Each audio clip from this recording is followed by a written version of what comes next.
সামনে এখানে কর্মসূচি চলে যাব। আমাদের একজন দেশের দোষ এমন একটা জিনিস যে জিনিস ক্যান্সার থেকে মারাত্মক। জনমোহনীর পক্ষ থেকে মানব জয়মের রায় ঘোষণা করা হবে,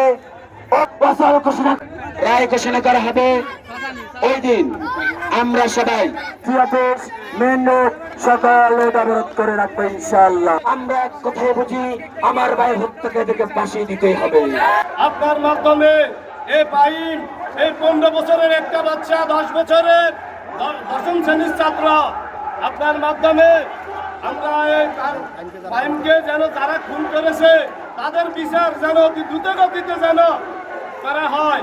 আপনার মাধ্যমে আমরা দেশের অভিভাবক প্রধানমন্ত্রী জনাব তারেক রহমান সাহেবের দৃষ্টি আগে আমরা প্রধানমন্ত্রী জনাব তারেক রহমানের কাছে এই বার্তা পৌঁছে দিতে চাই। উনি যেভাবে রামিসা হত্যার মামলা 1 মাসের ভিতরে সম্পূর্ণ করে তার মা বাবার আস্থা অর্জন করেছে, এভাবে আমরা চাই অতি দ্রুত গতিতে এই বাইন হত্যার বিচার করে এই নোয়াখালীবাসীর যেন আস্থা অর্জন করতে পারি।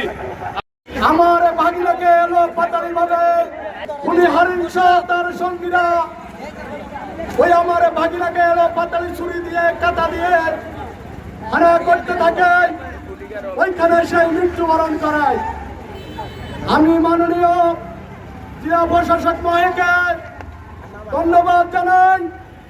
মাননীয় এসপি সাহেব, আপনি আমাদের নোয়াখালীতে প্রথম যোগদান করেছেন, তার পক্ষ থেকে আপনাদেরকে শুভেচ্ছা অভিনন্দন জানাই।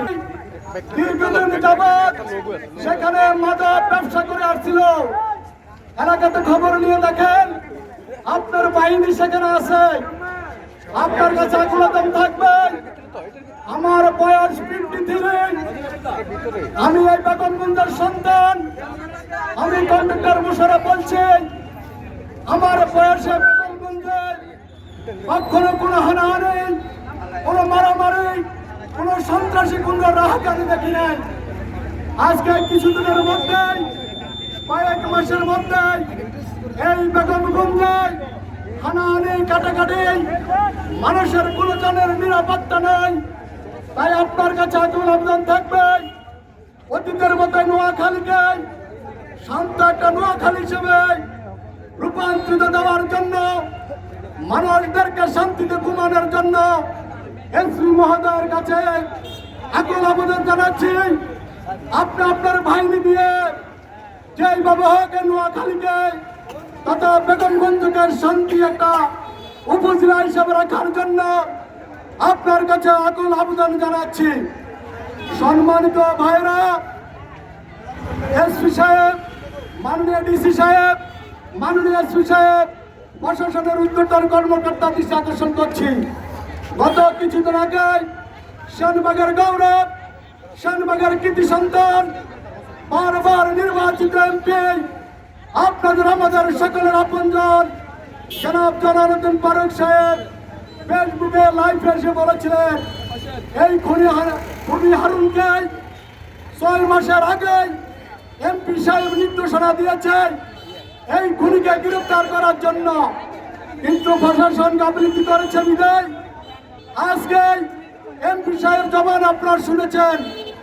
উনি প্রশাসনকে বারবার তাগিদ দিয়েছেন এই খুনিকে গ্রেফতার করার জন্য। এমপি জলালউদ্দিন ফারুক সাহেব বারবার নির্দেশনা দিয়েছেন। ওনার মনে মনে দুঃখ, উনি লাইভে বলেছেন আমি একজন এমপি, আমি এই সন্ত্রাসীকে গ্রেফতার করার জন্য বারবার তাগিদ দেওয়ার পরও তাকে গ্রেফতার করা হয় নাই। আজকে ওই মাসুম বাচ্চা, ওই ছেলেটি তার মা বাবার উচ্ছন্ন নানার বাড়িতে যাওয়ার পরে আজকে খুন হয়ে নিরপরাধ, নিরীহ, নিরস্ত্র কোনো প্রকার এই ঘটনার সাথে জড়িত না। ওই মাদক কারবারি, ওই সন্ত্রাসী হারুন আমার বাতিদারকে নির্মলভাবে কুমাতে কুমাতে অজ্ঞান করে ফেলে ওই মায়ের বুক খালি করেছে, ওই বাবার বুক খালি করেছে। আজকে মায়ের আত্মনা, আজকে বাবার আত্মনা, পুরো হাজিপুরে আজকে শোকের ছায়া নেমে এসেছে। এসপি সাহেব, ডিসি সাহেব, মাননীয় প্রশাসনের কর্মকর্তা বৃন্দ কি জবাব দিবেন তার মাকে, তার বাবাকে? Hajipur school and college ideal স্কুলের মেধাবী একটা 10ম শ্রেণীর ছাত্রকে এইভাবে কুপিয়ে কুপিয়ে হত্যা করেছে, মায়ের মুখ খালি করেছে। তাই আপনাদের কাছে আগুন আগুন থাকবে। মাননীয় আমার এমপি মহোদয় জনালুদ্দিন সাহেব, আমাদের বেগমগঞ্জের এমপি মাননীয় বরকতুল্লাহ বুলু সাহেব, আপনাদের কাছে আকুল আবেদন থাকবে। আপনাদের সংসদ অধিবেশন চলছে, এই খুনের ব্যাপারে আমরা এলাকাবাসী, হাজিপুরবাসী, বেগমগঞ্জবাসী আপনাদের কাছে আকুল আবেদন থাকবে। স্বরাষ্ট্রমন্ত্রীকে আপনারা বলবেন, প্রধানমন্ত্রীকে বলবেন, এই হত্যাকাণ্ডের ঘটনার বিষয়, আপনারা এই হত্যাকাণ্ডের বিষয় যদি সংসদে বলেন, আমরা বেগমগঞ্জবাসী, শাহবাগবাসী দুই এমপির কাছে আমরা কৃতজ্ঞতা থাকবো। সাথে সাথে হাজিপুরের সন্তানের ব্যাপারে, এই পাইমের ব্যাপারে সংসদে বলে তারেক জিয়ার দৃষ্টি আকর্ষণ করবেন। তারেক জিয়াকে ধন্যবাদ জানাই।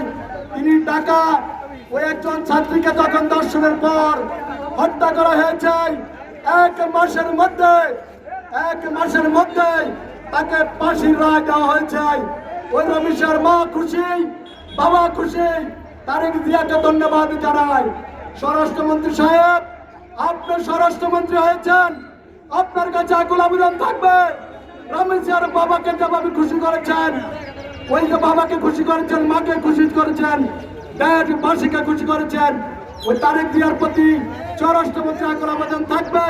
ওই খুনি হারুন সহ যারা এই হত্যার সাথে জড়িত তাদেরকে দ্রুত ফাঁসির কাস্টে ঝুলানোর জন্য, রায় দেওয়ার জন্য উদারত আহ্বান জানিয়ে এবং আপনাদের সকলকে আজকে এখানে হাজির হওয়ার জন্য এই ঝড় বৃষ্টির মধ্যে উদারত আহ্বান জানিয়ে, ধন্যবাদ জানিয়ে আমি আমার সংক্ষিপ্ত আলোচনা শেষ করছি।